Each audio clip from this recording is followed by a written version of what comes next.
Hello students, welcome back to our online classes. I, Mrs. Jaya, your Hindi teacher.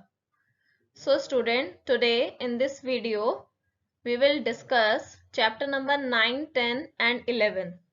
Today, we'll have some revision for the same. So let us begin. सही उत्तर वाले विकल्प पर सही का निशान लगाइए। तो हमारा पहला प्रश्न है, संज्ञा सर्वनाम की विशेषता बताने वाले शब्द कहलाते हैं।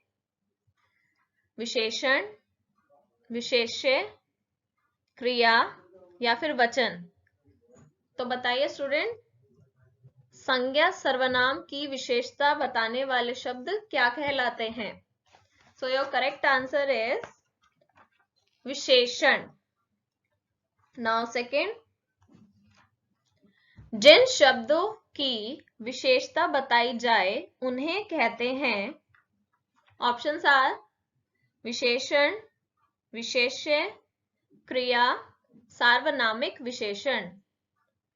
सो करेक्ट आंसर इज विशेष्य। जिन शब्दों की विशेषता बताई जाए उन्हें विशेष्य कहते हैं। नाउ बेटा थर्ड क्वेश्चन इज, विशेषण के भेद होते हैं। तो विशेषण के कितने भेद होते हैं? 1, 2, 3 या फिर 4? सो योर करेक्ट आंसर इज 4। विशेषण के निम्नलिखित 4 भेद होते हैं। नाउ बेटा फोर्थ क्वेश्चन इज, क्रिया होने के समय को कहते हैं। क्रिया होने के समय को क्या कहते हैं? काल, क्रिया, संज्ञा या फिर सर्वनाम? So our correct answer is काल। क्रिया होने के समय को काल कहते हैं। नाउ बेटा फिफ्थ क्वेश्चन, काल का भेद नहीं है। तो आपको बेटा पढ़ाए थे काल के कितने भेद होते हैं? 3 भेद। तो इन ऑप्शंस में से कौन सा है जो काल का भेद नहीं है? ऑप्शंस आर वर्तमान काल, भूतकाल, भविष्य काल, निश्चित काल। सो करेक्ट आंसर इज निश्चित काल। ठीक है, so option number 4 is correct. Now next question is, निम्नलिखित विशेषण शब्दों के भेद बताइए। तो बेटा आपके सामने यहाँ पर कुछ विशेषण शब्द हैं, उनको देखकर आपको इसका भेद बताना है। ठीक है, तो पहला शब्द है मोटा। तो मोटा परिमाणवाचक है, अनिश्चित संख्यावाचक है या फिर गुणवाचक? So your correct answer is गुणवाचक। मोटा किसी व्यक्ति का गुण बता रहा है तो ये गुणवाचक विशेषण। नाउ बेटा सेवेंथ वन इज बड़ा। ऑप्शंस आर परिमाणवाचक, अनिश्चित संख्यावाचक या फिर गुणवाचक। तो बड़ा शब्द गुणवाचक विशेषण। ठीक है, नाउ एट्थ चार। अब चार ये परिमाणवाचक है, निश्चित संख्यावाचक है या फिर गुणवाचक है? 4 क्योंकि ये संख्या है और ये निश्चित है कि हम 4 की बात कर रहे हैं, तो ये हमारा इसका करेक्ट आंसर होगा निश्चित संख्यावाचक। नाउ नेक्स्ट उस। अब ये एक सर्वनाम शब्द है जो कि संज्ञा के आगे लगकर उसकी विशेषता बताता है। तो ये कौन सा विशेषण का भेद है? परिमाणवाचक, सार्वनामिक विशेषण या फिर गुणवाचक? Yes, your correct answer is सार्वनामिक विशेषण। नाउ नेक्स्ट, सही उत्तर वाले विकल्प पर सही का निशान लगाइए। नंबर 10, जिस क्रिया के साथ कर्म होता है वह कहलाती है।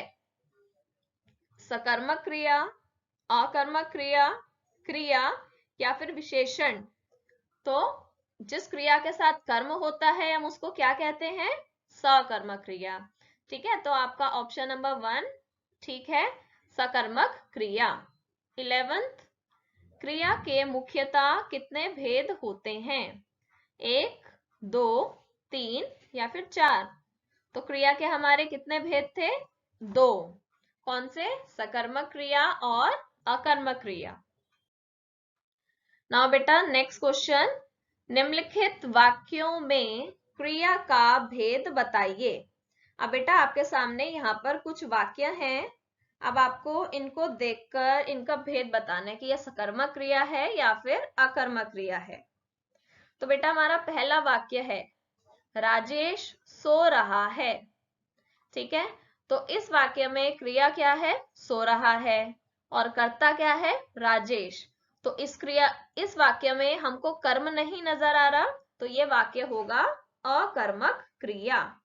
ठीक है, राजेश सो रहा है, तो ये हमारी अकर्मक क्रिया हो गई। सेकंड है, भैंस दूध देती है। तो इसमें कर्ता क्या है? भैंस। देती है आपका क्रिया हो गई, तो इसमें बीच में कर्म क्या है? दूध। तो इसका मतलब क्रिया के साथ कर्म है, तो ये कौन सी क्रिया हो गई? सकर्मक क्रिया। या फिर इसके अलावा आप इसको ऐसे भी पहचान सकते हैं, भैंस क्या देती है, तो आपको उत्तर मिला दूध। तो ठीक है, तो ये आपकी हो गई सकर्मक क्रिया। नेक्स्ट, माताजी गीत गाती हैं। तो इसमें कर्ता हो गई माताजी, क्रिया गाती है, तो इसमें बीच में कर्म है गीत। ठीक है, तो ये आप क्योंकि इस वाक्य में क्रिया के साथ कर्म है, तो ये हो गया हमारा सकर्मक क्रिया। ठीक है, माताजी क्या गाती हैं? गीत।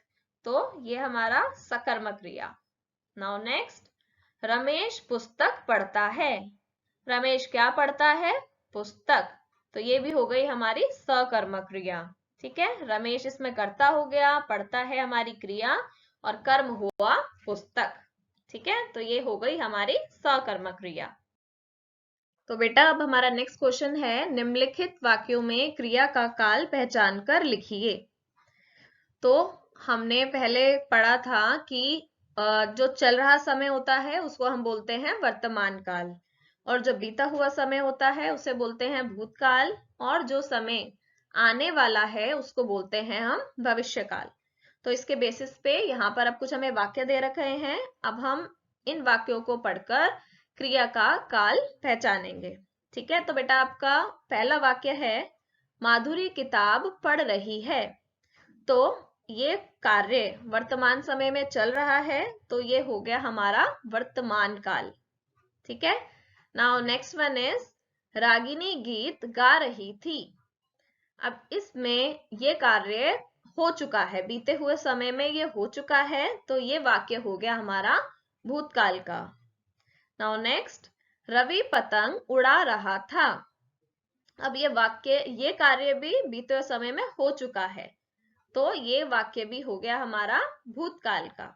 ठीक है, नाउ नेक्स्ट वन, अध्यापिका व्याकरण पढ़ा रही हैं। अब ये जो कार्य है पढ़ाने का, ये वर्तमान समय में चल रहा है, तो ये वाक्य होगा हमारा वर्तमान काल का। नाउ लास्ट वन इज, बच्चा खेलेगा। अब यहाँ पर ये जो बच्चा खेलेगा मतलब वो आने वाले समय में ऐसा करेगा, तो ये वाक्य हो गया हमारा भविष्य काल का।